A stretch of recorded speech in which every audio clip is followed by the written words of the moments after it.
Hello and welcome to this brief recording focusing on Oracy in the classroom with a specific focus on developing habits so that Oracy can flourish. My name is Susie Fraser, I'm Director of Manchester Communication Research School and alongside that Director of Education at Greater Manchester Academies Trust. We're a trust in North Manchester and we have focused on Oracy this year for our professional development focus. And so there's lots of conversations at the moment about Oracy. We're obviously really excited about the launch of the Oracy Commission, and we're working really closely with Voice 21 too. We know the impact that Oracy can have on outcomes for students, but also on their wider engagement in society, especially for our disadvantaged students. But it can be a challenge to do well, and it can also feel quite daunting to implement in classrooms. So this brief recording will provide an overview of the evidence and then some practical tips for establishing classroom habits that can support Oracy activities to flourish and then be successful. Firstly, let's just start by exploring what the evidence warrant is for an Oracy focus. We can sometimes feel that there are new trends and new exciting things that schools are considering, and it's really important to be clear that there is an evidence warrant and that it is worth exploring and implementing. This research here, this overview of the evidence is taken from this paper from the English Speaking Union, who are a non-profit organisation focusing on developing Oracy skills in young people. And you can find similar evidence in reviews from Voice 21 too, which is a charity working with schools on implementing effective Oracy strategy. So I'll just give you a moment to read that overview there on what the research says.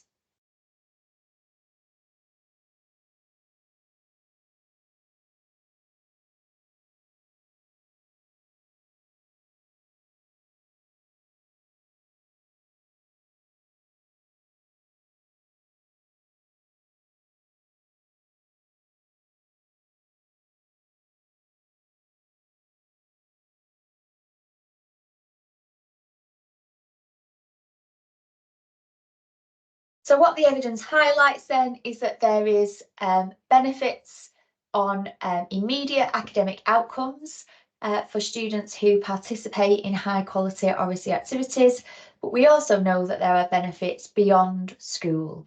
So the requirements in further education and employment, students who have good Oracy skills and the ability to communicate effectively are more likely to be successful in these wider fields as well. The Education Endowment Foundation Teach and Learning Toolkit also identifies the impact of oral language interventions. What you can see here as an overview is that oral language interventions are relatively cost effective. There is a strong evidence base, and that when done well, they can have potentially up to 6 months impact for those students who participate in these interventions compared to students who don't. If you go onto the Teach and Learning Toolkit, you'll see that there's also this information about how it can be specifically relevant to students who experience social and economic disadvantage.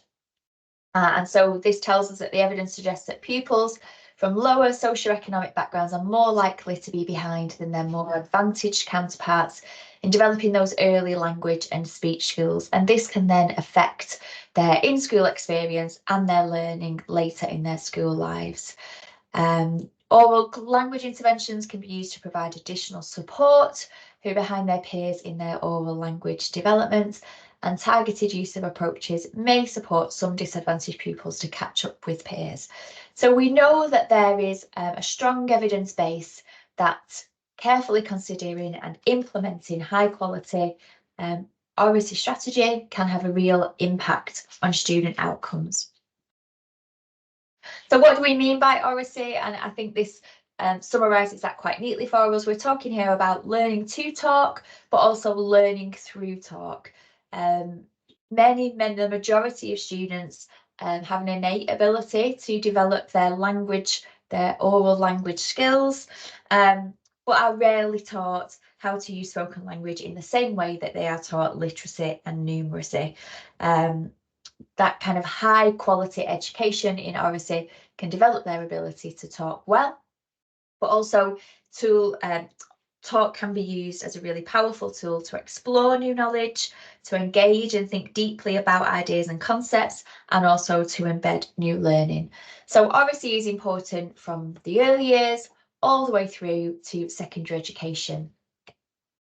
And we can see that through the guidance reports that have been published by the Education Endowment Foundation. What you've got here is just a snapshot of the guidance reports related to literacy, from preparing for literacy in the early years all the way up to secondary school. And just to kind of highlight really what the recommendations highlight in relation to talk through these different guidance reports. So in preparing for literacy, recommendation 1 is focusing on prioritising the development of communication and language, and this really focuses on the importance of adults in modelling and has a focus on storytelling and shared reading as a way of extending vocabulary. Improving literacy in Key Stage 1, recommendation 1 in this guidance report focuses on developing speaking and listening skills and that wider understanding of vocabulary and language.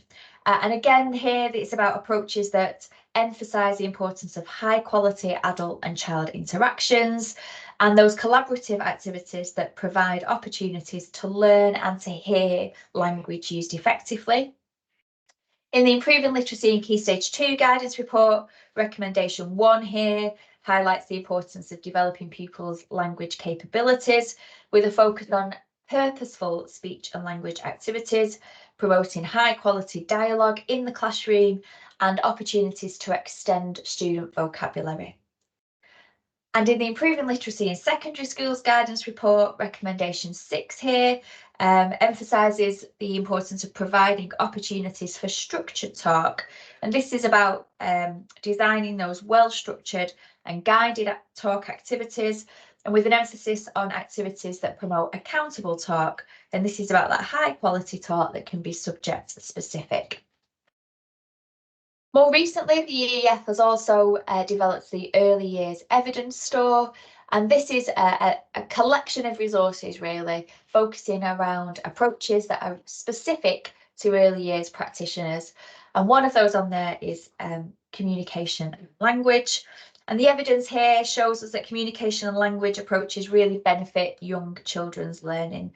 And this section emphasises the importance of how the adult engages with the child during activities, how they model language, how they use language through interactive reading, and how they structure that collaborative talk activities. The website provides much more information, it provides videos and exemplification of how these evidence-informed approaches can be implemented in practice. So it is well worth exploring this in a bit more detail if you are an early years practitioner. I would also say though that lots of the videos on here are really relevant to other key stages as well. So if you are a primary practitioner, I would strongly recommend having a look at these resources. They're excellent. Okay, so we know that that's the evidence warrant. We know that there is value in developing Oracy, and we know the impact of that on our students' outcomes and later learning. But classrooms can sometimes be unpredictable places, and introducing activities that may feel more daunting as teachers can feel like they're relinquishing some control, and that can lead to these activities being avoided in the classroom. We know talk is important, so it's important that we create the conditions where activities that promote talk can flourish. And to do this, we need to establish habits and routines that will lead to opportunities for high quality talk. Often these habits are related to other activities that can be built and stacked over time so that talk can then be added onto this habit and routine in a really safe and structured and secure classroom environment. So I'm just going to explore some ways in which you might do that in the classroom and some habits that you might consider. It's really important with these habits that you're explicit with your students about what you're expecting, when and why you want those habits to be in place, and also to practice them over time. Habits take a long time to embed and to become habitual and fluent, So whilst you will continue to be explicit in explaining what it is that you want from a habit, it's also important to practice that over and over again routinely, and to reset those habits at certain points so that the habit doesn't get lost before it becomes fluent. So number one is about the habit of gaining attention. We know that when students engage in Oracy activities, that there will be a point when they need to refocus and to redirect their attention towards you as a teacher or to somebody else in the classroom. So ways in which you can build habits to gain attention can include non-verbal signals. They can include countdowns that are really explicit about what you want at certain points in the countdown. And also you might explain here that when I do this, you will do this, and we do this because. So when I stand in this point in the classroom and raise my hand, you will all turn your chairs and face me. We do this because I need your attention in order to explain the next stage in the learning process. Number two is about signalling listening and being really intentional about demonstrating high quality listening. This can be done by the teacher by modelling active listening. What does that look like when you are listening to a student? But it can also be behaviours that the students demonstrate. So for example, they will turn their chair to look directly at the person that is talking. It might be that they have all eyes on you and eyes up when you are speaking. And you may have heard of the strategy of tracking the speaker, so that when someone in the classroom is talking, that their eyes track that speaker. Again, it's about kind of being really explicit and obvious about the behaviours that are necessary for effective listening. Number three is in relation to responding to questions. So again, this can be modelled by the teacher initially. As a student gives an answer to a question, the teacher can model that kind of response to the response by saying, I like how you explained this concept, or I liked how you included this word or vocabulary. But then asking them to develop their ideas. So can you extend on the point that you made about whatever it is? Equally, bouncing questions around the room can create that culture of shared listening and respecting the input and the views and opinions of others. So asking a student a question, and rather than that response coming back to you for confirmation and validation, you may want to bounce that to another student to ask them to respond. And you can bounce the responses around the classroom so that you kind of get more participation in that talk and in that listening. Number four is about facilitating talk, again, more intentionally. So it can be quite daunting and can create some anxiety for students to talk in classrooms. So one of the ways in which you can minimise that is by providing thinking time, allowing students to maybe make their own notes, and to give them some time to organise their thoughts before they then have to go into a talking activity.